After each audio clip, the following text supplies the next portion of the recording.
Have you been hearing all about the benefits of fasting and cleansing, and now you're ready to give it a try? If so, then you need to watch this video. Maybe you've seen the research on autophagy, immune system regeneration, even diabetes reversal. It sounds incredible, but when you actually try to do it, you crash on day 2 with crushing headaches and wonder if you're doing something wrong. Here's the truth. Fasting works. But 90% of people make one critical mistake in the first 48 hours that ruins everything. And I'm going to tell you exactly what that mistake is in just a minute. But first, let me show you why this matters. Today, I'm walking you through the exact 4-step progression from complete beginner to advanced faster. And here's what most people don't realize. There's actually one food that makes this entire process 10 times easier.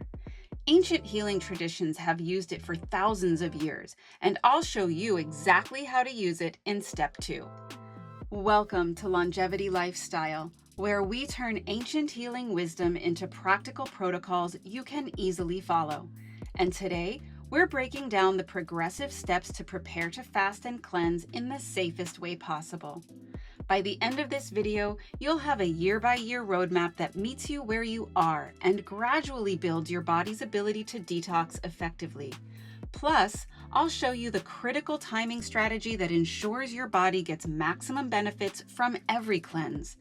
Most people completely miss this and end up working against their body instead of with it. All right, so what's that critical mistake that ruins everything? Let me tell you what usually happens. Someone sees a video on IG, YouTube, or TikTok, gets inspired, and decides to do a 7-day water fast starting Monday.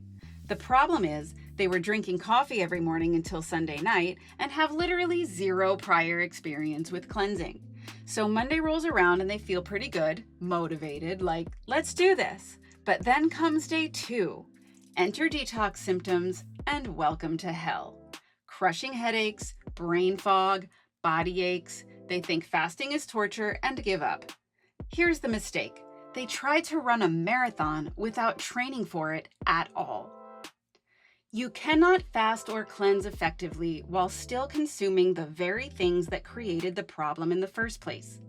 Your body is going into withdrawal from caffeine, alcohol, nicotine, sugar, chemical food additives, weed, medications. This is level 1 of the detox, and when you fast, it kicks your body's detox mechanism into high gear.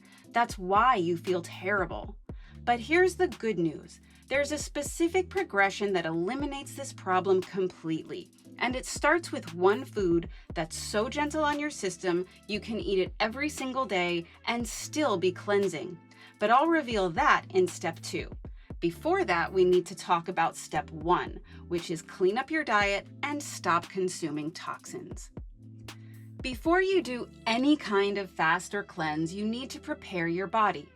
You'll want to cut out caffeine, yes, all of it, alcohol, smoking and vaping, obviously, and yes, that includes weed, processed foods, refined sugars, and fried foods. Replace them with whole plant foods, plenty of water, lots of vegetables, whole grains, legumes, and fresh fruit. This isn't optional. This is the foundation. If you try to fast while your system is dependent on caffeine, nicotine, THC, or any other drug, you're just torturing yourself. But maybe you like that sort of thing, so who am I to spoil your fun? Just this change alone will start detoxing your system, but it will be a much gentler experience than shocking it with a water fast. All right, here's that timing rule I mentioned earlier. Winter is when you want to avoid aggressive cleansing.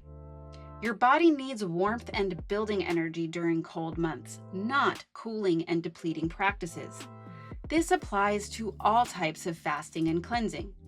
Your immune system is already working harder in the winter, and deep detox work can compromise that.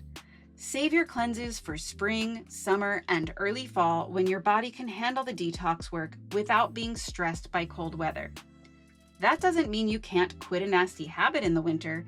It just means don't try to do an intense cleanse during this time.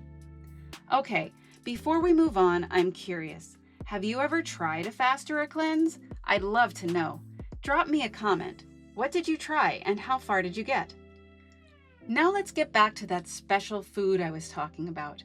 Once you've cleaned up your diet and you've gotten through all of your initial withdrawals, you're ready for your first official cleanse, which brings us to step number 2, a Kitchari cleanse.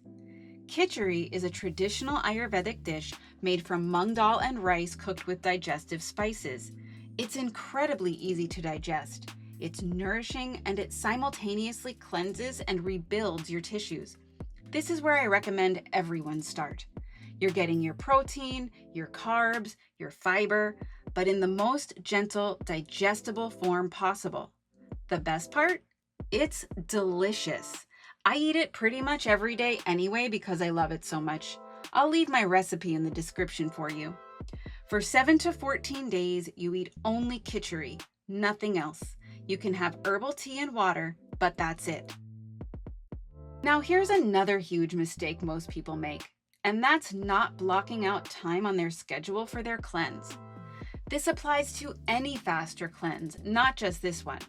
In fact, there's one thing people do during their cleanse that completely sabotages their results, and I'll tell you what that is in a bit. But first, understand this. When you cleanse isn't the week to go out for drinks, hit the gym hard, or schedule 12 meetings. Your body needs rest to do this work. This is you time. Tell people you're out of town if that's what it takes. Once you feel confident in your Kitchari cleansing and you can easily knock out 7 days, then you're ready for step 3 and you can graduate to a juice cleanse. This is fresh vegetable juices only, no store-bought stuff loaded with preservatives and fruit. Fresh green juices provide dense nutrients while giving your digestive system minimal work to do. But notice, this comes after you've already cleaned up your diet and done a gentler cleanse. You're building up your body's ability to detox efficiently, strengthening the detox muscle, so to speak. If you have a juicer, you can make your own juices out of fresh organic vegetables, and you'll probably need around a gallon of juice per day. This is the most cost-effective route, but a little more labor-intensive. There are also lots of juice shops that offer cleanse packages where they make the juice fresh for you each day, and you can have it delivered or pick it up. Not so cheap, but more time efficient.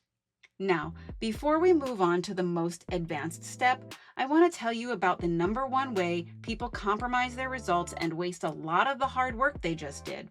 It happens in the first meal after their fast, and it can undo significant benefits. I'll show you exactly how to avoid this in just a few minutes after we talk about step 4, which is water fasting. This is the deep work. You drink high-quality water only and take in nothing else. And I cannot stress this enough.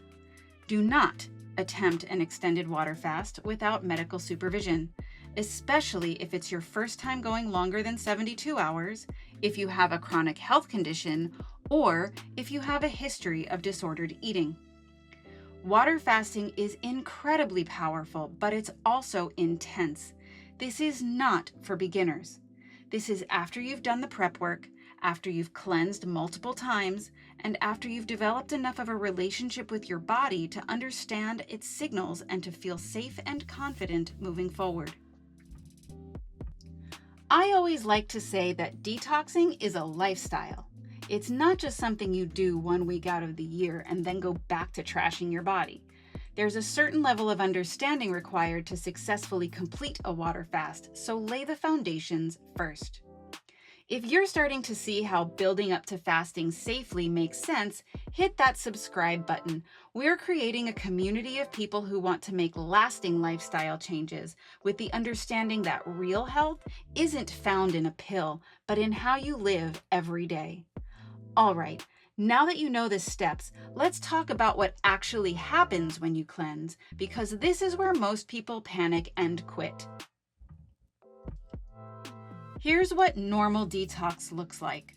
You'll feel fatigued because your body is redirecting its energy to healing. Mild headaches are also normal, especially if you didn't cut caffeine first. See why prep matters?